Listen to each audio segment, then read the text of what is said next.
back asking some questions off of Facebook. Brittney, we have a question that came in, and a couple of parents have different situations of when they offer their child a choice and they say you can't do this. Like, for example, if they're swimming and you can't go in the deep end because they don't know how to swim. And so it's kind of like they need to listen, otherwise the outcome isn't going to be good. Scary. Right. Mm-hmm. So can you just give us some insight on what you would say to parents who are struggling with, or, the whole don't run in the street because the outcome is scary, like you said, and how they can deal with that type of situation? Right. What I would do is, if I had a child that was going to a swim party and maybe they're not as good of a swimmer, but they want to go in the deep end like everybody else is, I would let my little one know, hey, sweetie, you can swim as long as you stay in this area right here. And if my child chooses not to listen, I go, oh, no problem. Mm-hmm. And I would probably pull them out of the water and have them sit down. Hey, feel free to go swimming as soon as I feel safe and you can listen.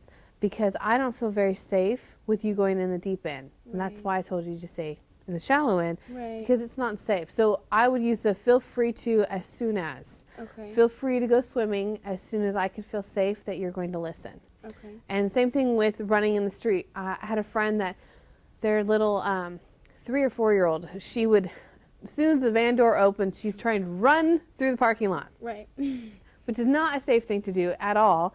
And mom now has a little baby as well. And so she's just like, I'm at loss. I've got the car seat, the diaper bag, what do I do?